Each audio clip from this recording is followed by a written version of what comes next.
La brouille des deux Ivan.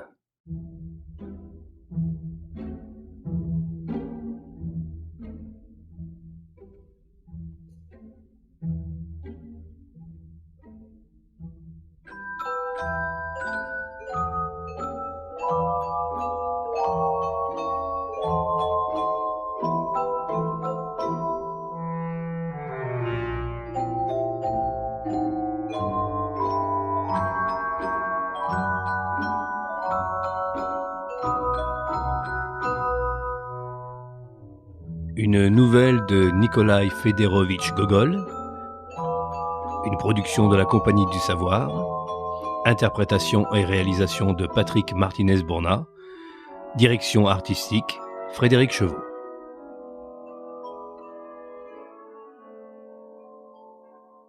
Je considère comme un devoir d'avertir que l'histoire racontée dans cette nouvelle se rapporte à un temps très ancien. En outre, elle est totalement inventée. Aujourd'hui, Mirgorod n'est plus du tout cela. Les bâtiments sont autres. La mare au milieu de la ville est depuis longtemps asséchée, et tous les dignitaires, le juge, le greffier et le maire, sont des gens honorables et bien pensants. Chapitre 1er. Ivan Ivanovitch et Ivan Nikiforovitch. La jolie redingote à la hongroise que celle d'Ivan Ivanovitch. Une merveille, mes bonnes gens.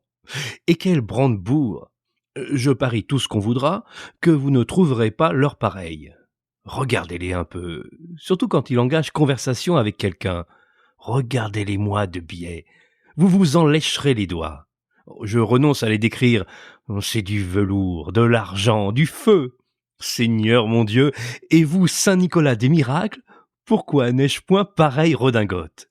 Il se l'est commandé, bien avant le voyage à Kiev, d'Agathe Fédosievna. Vous savez, Agathe Fédosievna, qui a emporté d'un coup de dent un morceau de l'oreille de notre assesseur. Quel excellent homme qu'Ivan Ivanovitch! Quelle belle maison il possède dans Mirgorod! Un auvent sur colonnette de chêne en fait tout le tour. Des bancs courent tout le long de l'auvent. Quand la chaleur l'accable, Ivan Ivanovitch enlève redingote et culotte et dans ce simple appareil prend le frais sous son auvent en surveillant et la cour et la rue. Quel pommier, quel poirier pousse jusque sous ses fenêtres! Ouvrez-en une, les branches entreront d'elles-mêmes dans l'appartement. Tout cela, rien que devant la maison.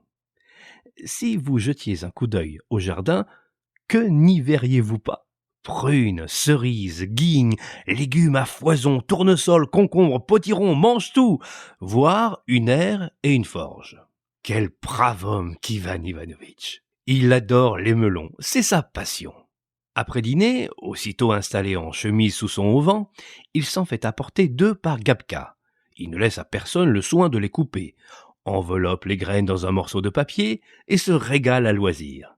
Puis Gabka, lui ayant, sur son ordre, donné l'encrier, il note de sa propre main sur le papier aux graines « Ce melon a été mangé tel et tel jour », et s'il avait un convive, il ajoute « avec le concours d'un tel ou d'un tel ». Le défunt juge de Mirgorod ne se lassait point d'admirer la maison d'Ivan Ivanovitch, et, ma foi, c'est vraiment une bien jolie maison. Ce qui me plaît en elle, c'est la multitude de pavillons et d'appentis qui la flanquent. On aperçoit de loin que des toits posés les uns sur les autres, comme une pile de crêpes sur une assiette, ou un chapelet de langue de bœuf sur un tronc d'arbre. Ces toits sont d'ailleurs couverts de joncs. Un saule, un chêne, 2 pommiers appuient sur eux leurs branches touffues, entre lesquelles de minuscules fenêtres à contrevents sculptées et blanchies à la chaux prennent leur échappée sur la rue. Quel brave homme qu'Ivan Ivanovitch! Il compte parmi ses connaissances jusqu'au receveur général de Poltava. Toutes les fois qu'il arrive de Korol, Dorosh Tarasovitch Poukivochka ne manque pas de lui faire visite. Et quand il régale quelques bons amis, le père Pierre, l'archiprêtre de Koliberda, a coutume de dire qu'à son gré, personne ne sait vivre, personne ne remplit ses devoirs de chrétien comme Ivan Ivanovitch. Mon Dieu, comme le temps vole. À l'époque dont je parle, Ivan Ivanovitch était veuf depuis plus de 10 ans. S'il n'a point d'enfant, Gabka en a qui prennent leurs ébats dans la cour où il leur distribue craquelins, tranches de melon ou quartiers de poire. Gapka détient les clés des caves et des celliers. Quant aux clés d'un certain cabinet et du grand coffre de sa chambre à coucher, Ivan Ivanovitch les garde par devers soi. Il n'aime guère qu'on aille fourrer son nez dans ces endroits-là. Gapka est une gaillarde qui porte, à la mode de chez nous, une jupe mi-partie de noir et de bleu, tout en étalant des joues fraîches et des mollets avenants. Et quel bon chrétien qu'Ivan Ivanovitch! Tous les dimanches, il endosse sa belle redingote et s'en va à l'église. Aussitôt entré, il s'incline de droite et de gauche et prend place tout près de la maîtrise qui l'accompagne de sa belle voix de basse contre. Après l'office, Ivan Ivanovitch ne peut se retenir de passer en revue les mendiants, occupation peu plaisante et qu'il dédaignerait peut-être n'était sa bonté naturelle.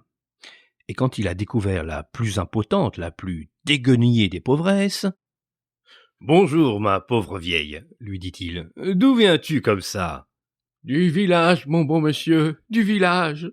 Voilà tantôt 3 jours que je n'ai ni bu ni mangé. Mes enfants, mes propres enfants m'ont mis à la porte. »« Ah, malheureuse, et qu'es-tu venue faire ici ?»« Demander la charité, mon beau monsieur. Peut-être quelque bonne âme voudra bien me donner du pain. »« Tu désires tant que ça du pain ?» demande d'ordinaire Ivan Ivanovitch. « Oh, bien sûr que oui, j'ai une faim de loup. » réplique d'ordinaire Ivan Ivanovitch. « Et de la viande. En voudrais-tu aussi par hasard ?»« Oh, si c'est un effet de votre bonté. »« Tu trouves donc la viande meilleure que le pain ?»« Ventre affamé n'a pas le choix. J'accepterai tout ce que vous voudrez bien me donner. » Sur ce, d'ordinaire, la vieille tend la main. « Eh bien, que le bon Dieu te bénisse, » conclut Ivan Ivanovitch. « Qu'as-tu à rester planté là ? Je ne te flanque pas de coups, que je sache. » Après 2 ou 3 interrogatoires de ce genre, Ivan Ivanovitch rentre tout droit chez lui, à moins qu'il n'aille prendre un petit verre chez monsieur le juge ou chez monsieur le maire. Si vous voulez plaire à Ivan Ivanovitch, offrez-lui quelques objets, faites-lui quelques cadeaux de bouche, ce sont là procédés qui lui vont à cœur. C'est aussi un bien brave homme qu'Ivan Nikiforovitch. Son enclos touche celui d'Ivan Ivanovitch. Ils font tous deux une paire d'amis comme on n'en voit plus. Anton Prokofievitch Poupopouze, qui porte jusqu'à présent des manches bleues de ciel à sa redingote cannelle et dîne tous les dimanches chez monsieur le juge, Poupopouze s'en allait toujours disant que le diable en personne avait attaché à la même longe Ivan Ivanovitch et Ivan Nikiforovitch. Là où l'un passe, l'autre suit. Ivan Nikiforovitch n'a jamais pris femme. On a prétendu le contraire, mais rien n'est plus faux. Moi qui le connais très bien, je puis affirmer qu'il n'a jamais eu la moindre velléité matrimoniale. Qui donc fait courir tous ces méchants bruits ? N'a-t-on pas raconté qu'Ivan Ivanovitch était né avec une queue dans le bas du dos ? L'absurdité, l'inconvenance, l'ignominie de ce ragot me dispensent de le démentir.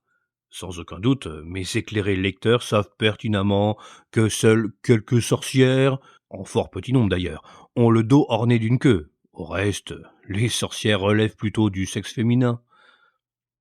La grande affection qu'ils se portaient n'empêchait pourtant point nos 2 amis de présenter entre eux certaines dissemblances. Quelques comparaisons me permettront de mettre en valeur leur caractère. Ivan Ivanovitch possède à fond l'art du bien dire. Oh Seigneur mon Dieu, comme il parle bien. Vous croyez à l'ouïr qu'on vous gratte doucement la tête ou qu'on vous caresse la plante des pieds. Vous vous laissez aller, vous vous abandonnez. Oh, c'est exquis, c'est délicieux, aussi délicieux qu'un bon somme après le bain. Ivan Nikiforovitch, au contraire, garde le plus souvent le silence. Mais si d'aventure il laisse tomber un mot, alors gare. Le mot sera plus coupant qu'un rasoir.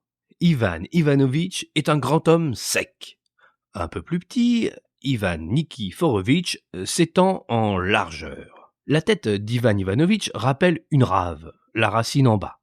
Celle d'Ivan Nikiforovitch fait aussi songer à une rave, mais la racine en l'air. Ivan Ivanovitch ne fait la sieste sous son auvent qu'après dîner. Vers le soir, il passe sa redingote et s'en va soit à l'entrepôt public livrer sa farine, soit au champ piéger la caille. Ivan Nikiforovitch demeure toute la sainte journée couché sur son perron, tendant béatement le dos au soleil, si la chaleur n'est pas trop forte.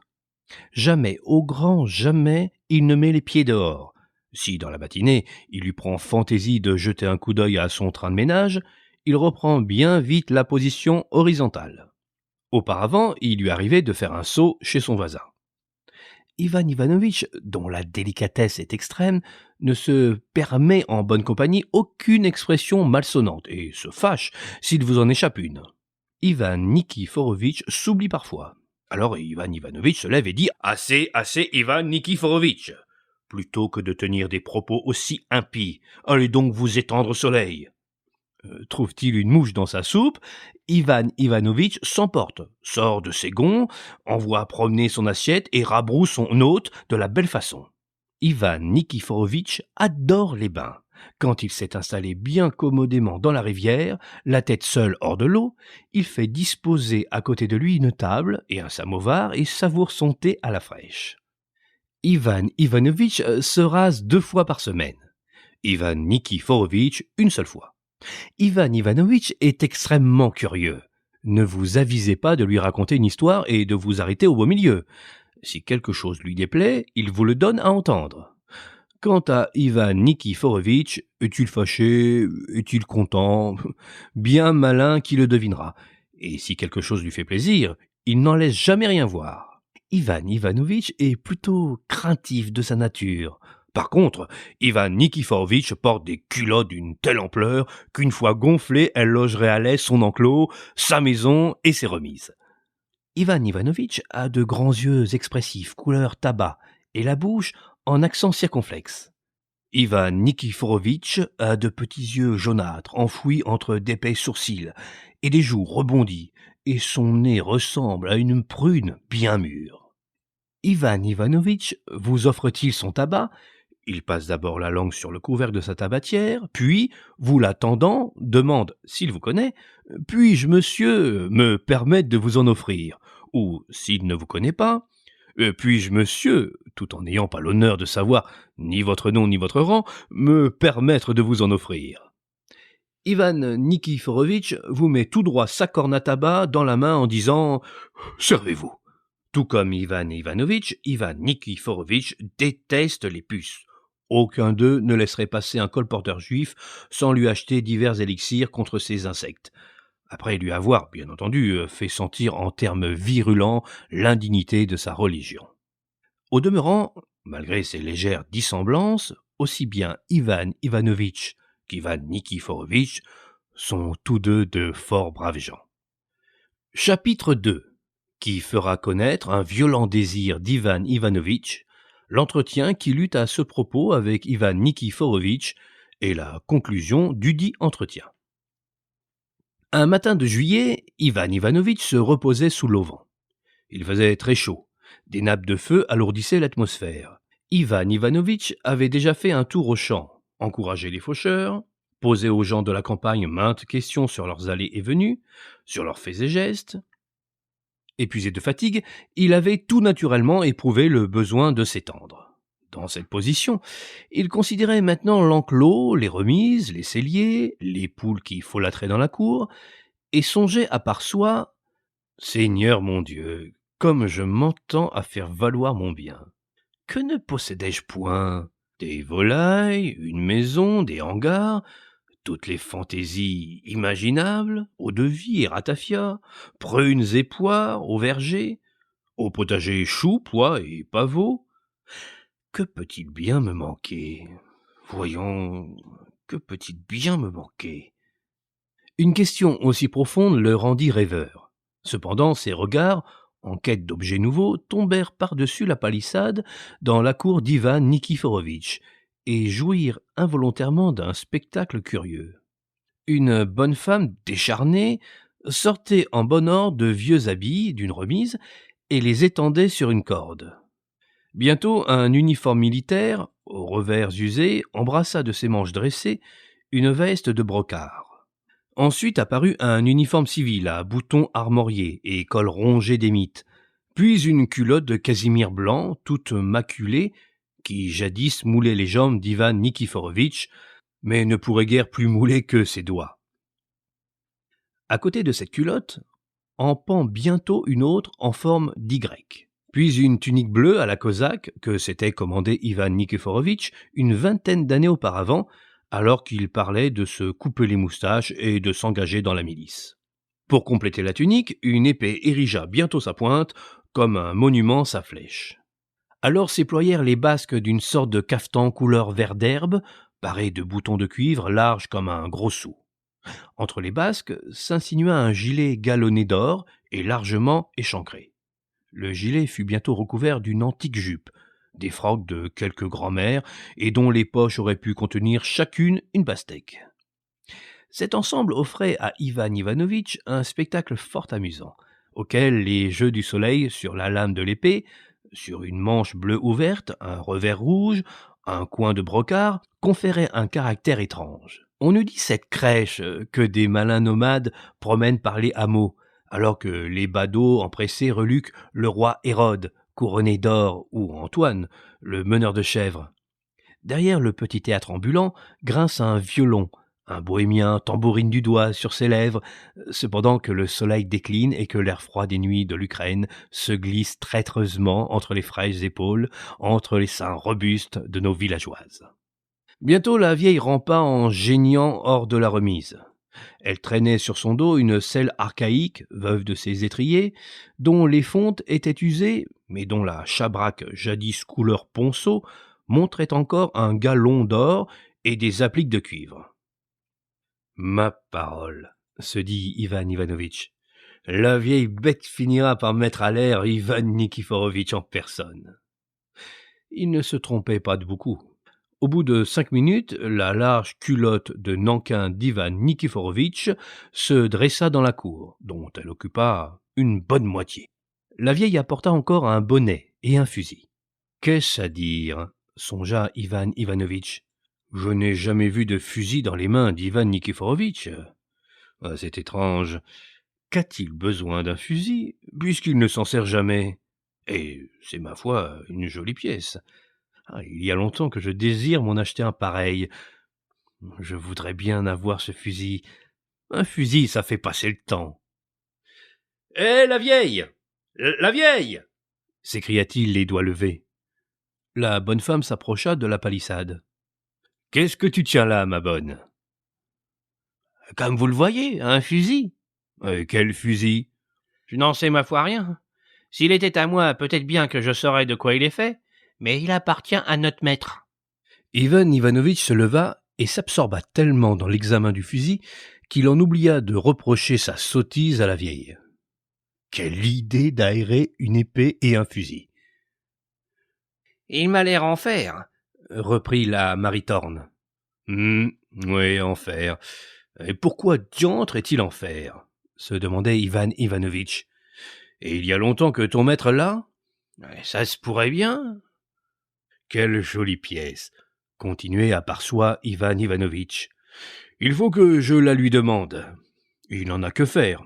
À la rigueur, je lui offrirai quelque chose en échange. Dis-moi, ma bonne, ton maître est-il chez lui ? » ?»« Oui, pour sûr. »« Il est couché ? » ?»« Oui, pour sûr. »« C'est bien. Je vais aller le voir. » Ivan Ivanovitch s'habilla, prit un bâton noueux destiné à tenir en respect les chiens, plus nombreux que les gens dans les rues de Mirgorod, et se mit en route. Les deux enclos se touchaient, la palissade mitoyenne se prêtait à l'escalade, et cependant Ivan Ivanovitch prit par la rue. De cette rue, il fallait s'engager dans une venelle, si étroite que deux malheureuses charrettes, venant à s'y rencontrer, elles s'immobilisaient jusqu'au moment où, solidement empoignées par les roues de derrière, elles consentaient enfin à reculer. Quant aux piétons, ils sortaient de là, généreusement fleuris par les glouterons, qui formaient une haie le long des clôtures. Sur cette venelle prenait jour, d'un côté la remise d'Ivan Ivanovitch, de l'autre le cellier, la porte cochère et le colombier d'Ivan Nikiforovitch. Parvenu à la porte, Ivan Ivanovitch fit jouer le loquet. Des aboiements lui répondirent, mais devant ce visage de connaissance, la meute bigarrée se retira prestement en frétillant de la queue. Ivan Ivanovitch traversa la cour, que panachaient des pigeons d'Inde, élèves chéris d'Ivan Nikiforovitch, des côtes de pastèques et de melons, des plaques d'herbe, une roue brisée, un cercle de tonneaux, un polisson se roulant par terre dans sa blouse malpropre, bref, un de ces tableaux qu'affectionnent les peintres. L'ombre des vêtements étendus couvrait presque toute la cour et lui communiquait une fraîcheur relative. La vieille s'inclina devant Ivan Ivanovitch et se figea sur place. Devant la maison se prélassait un beau perron à auvent posé sur 2 colonnes de chêne, abri précaire contre le soleil, qui, en petite Russie, n'aime point à plaisanter en cette saison, mais fait bel et bien suer sang et eau à l'infortuné piéton. Quelle convoitise devait donc pousser Ivan Ivanovitch pour qu'infidèle à sa prudente coutume de ne sortir que le soir, il se fût risqué dehors à pareille heure. Les contrevents étaient clos. L'obscurité régnait dans la chambre où pénétra Ivan Ivanovitch. Un ray de soleil filtrait, à travers le trou pratiqué dans un des contrevents, une lumière irisée et dessinait sur le mur d'en face un paysage composite où se reflétaient, à l'envers, les toits de joncs, les arbres et les hardes étendus dans la cour. Toute la pièce baignait dans un bizarre clair-obscur. « Dieu vous assiste !» proféra Ivan Ivanovitch. « Bien le bonjour, Ivan Ivanovitch !» répondit une voix qui partait d'un coin de la chambre. Alors seulement, Ivan Ivanovitch remarqua Ivan Nikiforovitch allongé par terre sur un tapis. « Excusez-moi de me montrer à vous dans l'état de pure nature. » En effet, Ivan Nikiforovitch n'avait pas même de chemise. « Peu importe. Avez-vous bien dormi aujourd'hui, Ivan Nikiforovitch ?»« Oh, très bien. Et vous-même, Ivan Ivanovitch ?»« Moi aussi. »« Alors, vous venez seulement de vous lever ?»« De me lever ? Que le bon Dieu vous bénisse, Ivan Nikiforovitch. Vous ne voudriez pas que je dorme encore à pareille heure. J'arrive de la ferme. Les blés sont très beaux le long de la route, oui, vraiment admirables. Et les foins sont bien grands, bien tendres, bien verts. »« Karpina !» cria Ivan Nikiforovitch. « Sers donc à Ivan Ivanovitch de l'eau de vie et des tourtes à la crème. »« Il fait vraiment beau aujourd'hui. »« Oh, que le diable emporte votre beau temps, Ivan Ivanovitch. Je ne sais où me fourrer tellement j'étouffe. »« Il faut toujours que vous invoquiez le diable. Ivan Nikiforovitch, vous vous rappellerez un jour mes paroles, mais il sera trop tard.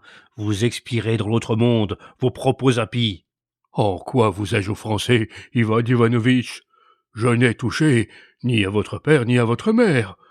Je ne sais vraiment en quoi j'ai bien pu vous offenser. »« Eh bien, c'est bien Ivan Nikiforovitch. »« Mais non, Dieu m'est témoin que je ne vous ai pas offensé. »« C'est curieux, l'écaille ne répondent pas encore à la peau. »« Pensez tout ce que vous voudrez, je ne vous ai offensé en rien. »« Je ne sais vraiment pas pourquoi elles ne répondent point, » continuait Ivan Ivanovitch, faisant mine de ne pas entendre Ivan Nikiforovitch. « Ne serait-ce pas encore la saison ? Il me semble pourtant que c'est la bonne saison. »« Vous dites que les blés sont beaux ? » ?»« Admirable, tout simplement admirable. » Un silence suivit. « Dites-moi, Ivan Nikiforovitch, » demanda au bout d'un moment Ivan Ivanovitch, « quelle idée vous prend donc d'aérer vos vêtements ? » « Figurez-vous que ma maudite vieille a laissé presque... » Nous espérons que vous avez apprécié cet aperçu. Pour continuer à écouter ce livre audio sur Google Play Livres, utilisez le lien dans la description de la vidéo.